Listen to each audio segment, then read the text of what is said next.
Welcome to the DFS Build NBA edition, also Sunday edition. Don't always put out weekend videos, but here we are doing just that. We have the Wolves going to Dallas to take on the Mavs, game 3. Timberwolves are in a 2-0 hole after Luka hit the mother of all clutch shots to win game 2. The series feels over, which is kind of funny considering everybody was kind of crowning Minnesota as this year's champions all of a sudden. It'll be interesting to see if they can put up a fight and actually steal a game here because now the series has shifted to Texas. So, quick recap. Yesterday, we had major news that was possible that we didn't know of at the time of recording, that Tyrese Halliburton was questionable and Drew Holiday was questionable. Drew ended up playing, and Tyrese Halliburton did not. So I kind of laid the groundwork for that. If Tyrese was out, and I was really high on Andrew Nemhard and TJ McConnell specifically. Unfortunately, I also like Ben Shepherd at 2.6K. I had him in my lineup, and he was not great. The rest of my lineup was pretty good. Unfortunately, it was really chalky. I had TJ McConnell in the captain, which worked out just fine. But he was 25% owned in the captain, so that really didn't do me any favors. Let's see. The winning lineup yesterday had Andrew Nemhard. He had 32 points, 32 real points scored. So obviously, I was high on Nemhard, as everybody should have been, but he's only 10% owned in the captain, so that gave people quite an edge there. Everybody else I liked kind of did well. I liked Horford, I liked Tatum, I liked Siakam. I was not on Drew just because he was questionable with an illness going into the game. He was once again solid, but he didn't like break the slate or anything, just 36 fantasy points, not that 54 game that he had, a few games ago. So yesterday was okay. Hopefully my video helped you out, and the goal is to keep it going today. Looking back at this series, last time we talked about him, the funny thing is I was obviously going to play Luka, but I didn't want to eat chalky Luka in the captain, so I slid him to utility most of the time. And then he went absolute bonkers with a triple-double. So you probably needed him in the captain at that point, but I still cashed plenty with Luka just in the utility. I was favoring Minnesota greatly just because I thought they would win game 2, and sure enough, they almost did, aside from a clutch 3 from Luka to win it at the end there. But honestly, all the other plays I liked did well. I wasn't really high on Jaden McDaniels, as we've been talking about. Just didn't think he was sustainable at the rate he had been going, and sure enough, he was ice cold from long range and shooting overall. And Naz Reid was a way better play by comparison. Derek Lively and Daniel Gafford I liked a lot. They both did well. Kyle Anderson was good value. He had 20 fantasy points. The only guy that kind of disappointed was Anthony Edwards, who was fine with 39 fantasy points, but he wasn't really going to get you there as a captain play. And then, of course, I've been talking all playoff long about how Mike Conley is a guy who's just kind of there, and he's fine if you slide him in at the end, but I wouldn't captain him. And of course, he has his best game in the playoffs. So that's just how it goes sometimes. Honestly, for tournaments, if that is where it's at, we're just not even considering the guy at all. Sometimes that is the guy to consider, as long as there's some logic to it. And the logic would be that Mike Conley is not going to hurt you. Mike Conley is a good player. He's going to be out there for 35 minutes or so in a playoff game when it's close. So there is logic to it. It's just naturally, historically speaking, he does not have much of a ceiling. And obviously, we'll touch on that again today because he's playing against Dallas. So here we go. Just so you know, if we do help you at all with these breakdowns, please give this video a like, and also consider subscribing to the channel. I'm using DFS Hero for the projections here. We're looking at projections, potential ownership, ceiling, boom rating, per minutes, all kinds of nice data right there for you to use. And also, you can use their lineup optimizer and even their sims. Really cool tool. You can get 15% off if you hit the link in the video description below. All right, let's get right into it. Let's really looking at captains first. Now, I will say it again. I'll say it every single time just for new people, and just a reminder for everybody else who tunes in. At the captain slot, specifically really in any DFS sport, you can do whatever you want. We've seen Jaden McDaniels, we've seen Drew Holiday, and we've seen Andrew Nemhard captain these showdowns and be the leader of a takedown. So literally anything can happen in the playoffs. So my strategy is not necessarily to send you to these one random outlier guys who are really tough to predict. My strategy is twofold. It's first to identify the top, one or two chalky players, and decide whether or not they're worth, actually paying for and eating that chalk in the captain, and or do we want to just slide them over to utility a lot of the time. And then the second thing is to, if we're going to put out a lot of lineups, we can identify some secondary and even like lower level plays that make a lot of sense as the captain or value plays in utility. So starting up top, obviously Luka.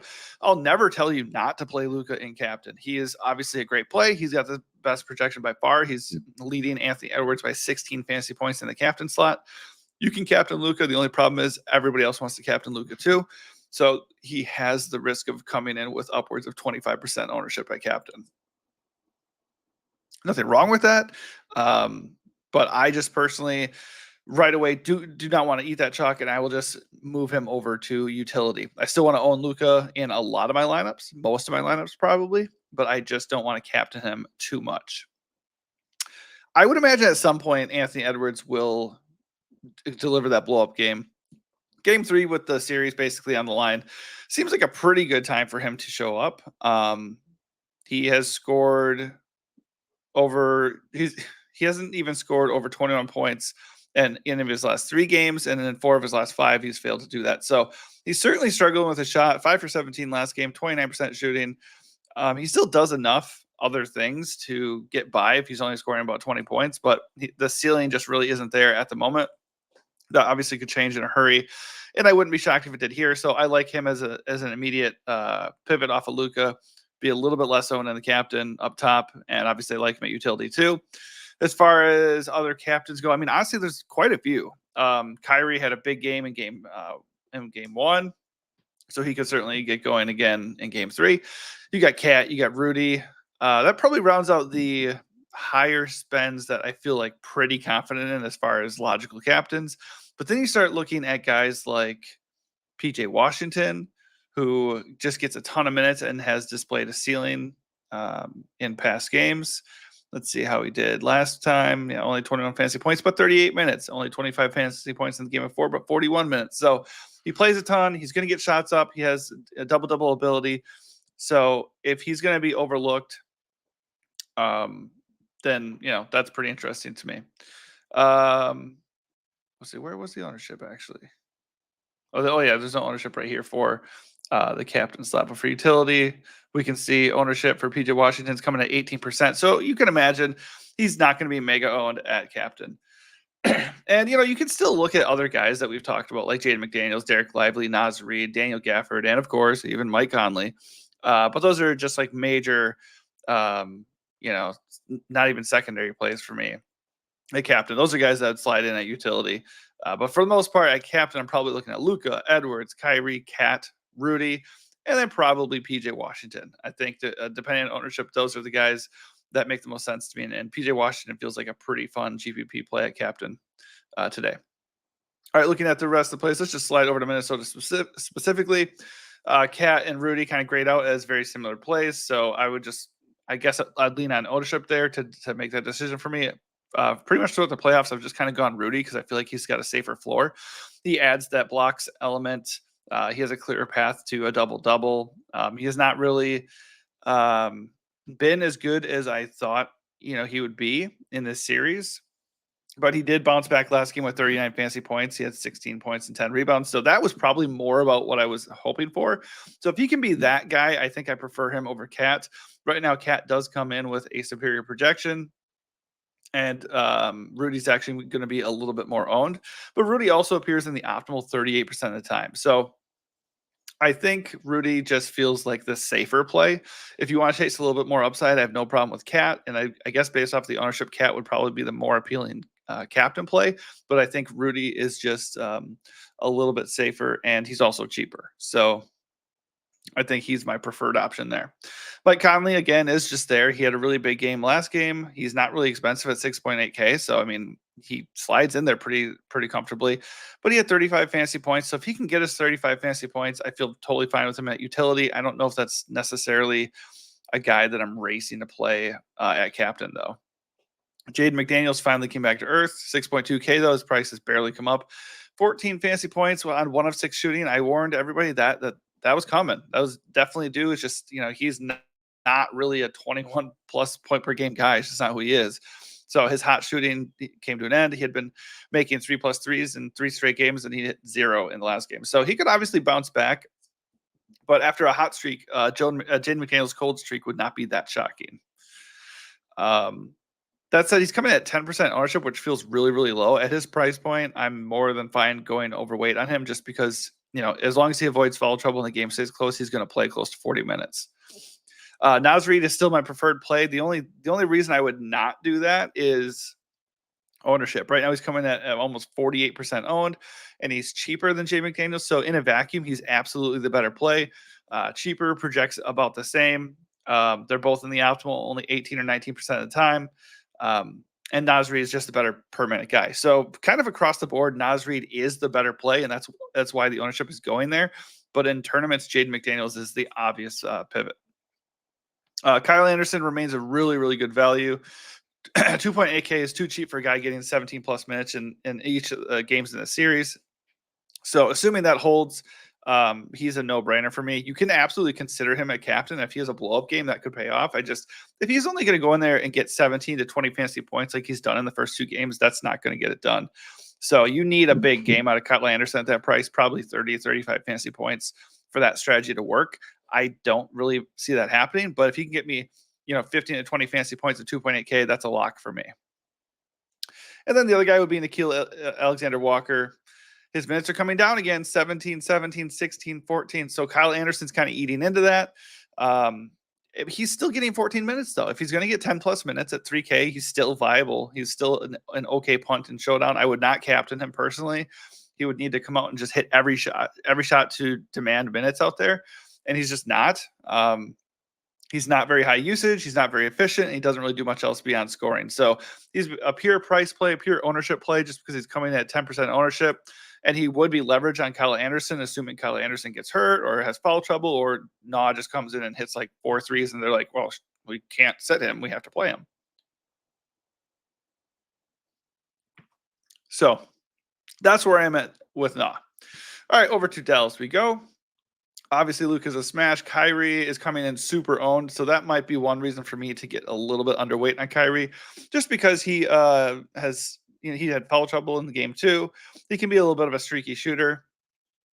He was good in game 1, but honestly, he's not really doing that much beyond scoring. In game 1, he had 30 real points, but only 43 fantasy points. So unless he's getting a lot of assists and other stuff, it feels like a bit of an overpay.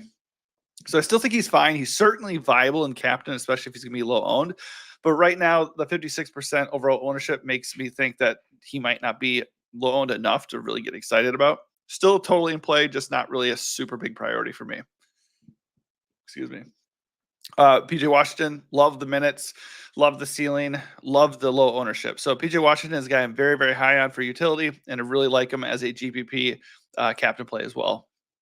Derek Lively, Daniel Gafford, kind of the same guy.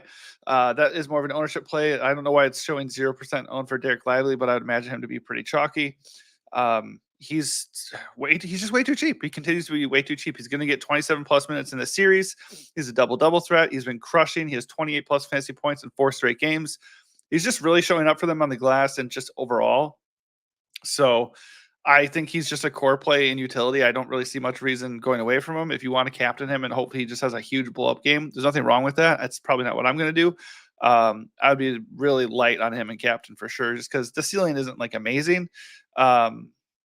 You're probably going to get 25 to 32 fantasy points, and I think that's just fine. At 5.4 on this Showdown slate, I'm going to eat that up.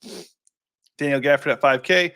Again, pretty similar. He's been rock solid. I mean, he doesn't get monster minutes. He's going to get maybe 20, 25 minutes.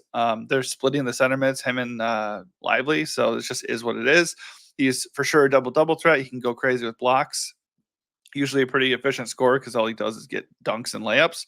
And that's helped him get 20 plus fantasy points in like every playoff game. So I think that's a pretty well, established floor at this point. Like for 5K, you're going to get 20 and maybe 30 fantasy points. That's pretty good. So I don't have a problem pairing him and Lively together. The only thing is when you do that, when you're playing 2 centers together, you're kind of like splitting up your production, possibly. Not always. Like they can both get there. But you're probably playing 2 guys that don't have like a super high ceiling.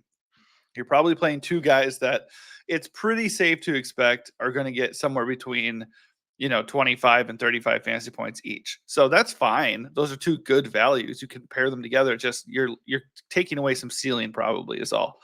I don't have a problem with doing that just because there aren't a lot of other options to get that excited about. And even some of the guys we're like paying for, like Mike Conley or Jaden McDaniels at this point, do they have some amazing ceiling to the point that we want to go drop down and pay less for a different option to get to them? Not really. So I don't have a problem with Gafford and Lively together. If I had to pick one, I would go Lively.